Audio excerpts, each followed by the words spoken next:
Dentro de la colección Utopía Libertaria, desde Buenos Aires, se nos presenta este excelente libro de Aníbal Dauria, subtitulado Contribución en torno a la cuestión de la teología política.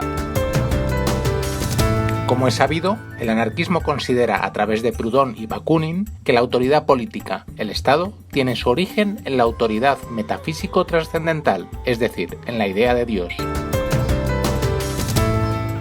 Para los que consideren tal visión cuestionable, sorprenderá saber que importantes juristas del siglo XX, y no necesariamente progresistas, pueden considerarse continuadores de esa visión, acuñando el concepto de teología política. Este concepto es atribuido a Carl Schmitt, según la cual la teoría del Estado viene a estar constituida por conceptos teológicos secularizados.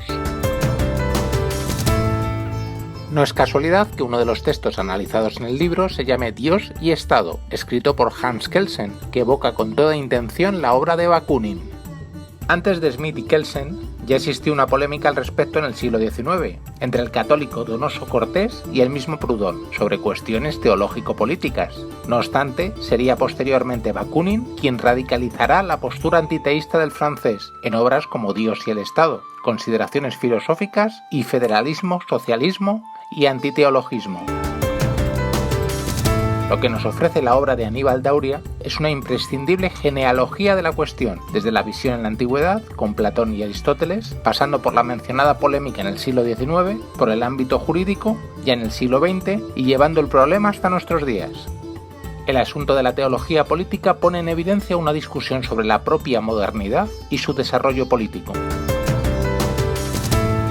La relación entre la teología y orden político, como ya hemos mencionado, se remonta a la antigüedad. En la época pagana podía dividirse la teología en tres aspectos: el filosófico, con argumentos bien fundados; el mítico-poético, de carácter fabuloso, pero puesto al servicio del orden establecido y el cumplimiento de las leyes; y un aspecto mítico-poético, igualmente fabuloso, pero de una naturaleza subversiva.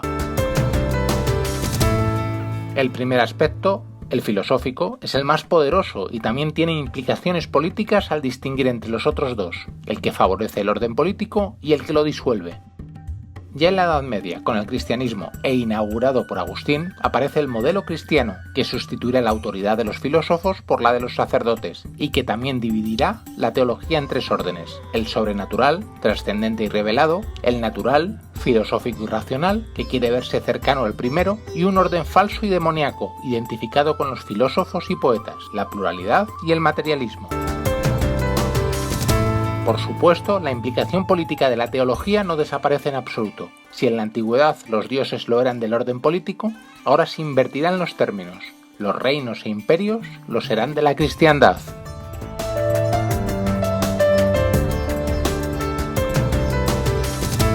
El Estado moderno supondrá una traslación política de las categorías propias de la teología judeocristiana.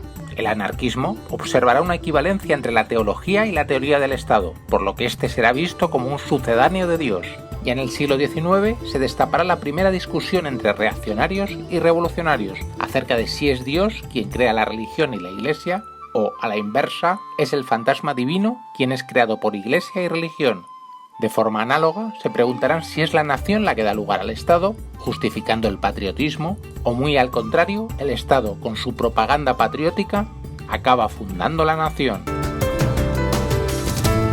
Lo que hacen los anarquistas del siglo XIX es una crítica antropológica y sociológica de la religión, convirtiendo los misterios del cristianismo en inmanentes. La justicia no hay que elevarla a un plano ultraterreno, sino hay que hacerla efectiva en nuestro mundo. Autores reaccionarios, como Donoso Cortés, observarán esta visión como una especie de teología satánica, pero con ello no dejan de relacionar la teología, verdadera y revelada para ellos, con la política en una suerte de lenguaje metafórico. Los anarquistas, deudores en gran medida de Feuerbach, consideran que el discurso de la teología supone una especie de lenguaje metafórico, inconsciente, que no esconde sino los deseos y temores humanos. Con ello, se da a elegir entre el hombre y algo ideal por encima de él, que podemos denominar Dios.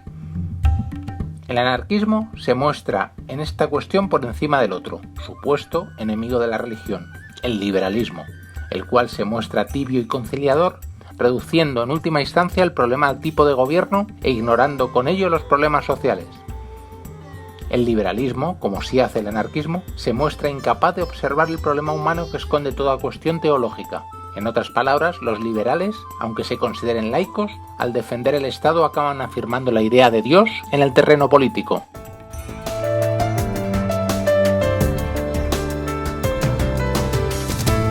Aníbal Dauria dedica gran parte del libro a analizar el debate de la teología política en el siglo XX, en el que entran en juego una serie de importantes teóricos del Estado y del derecho, conservadores o no.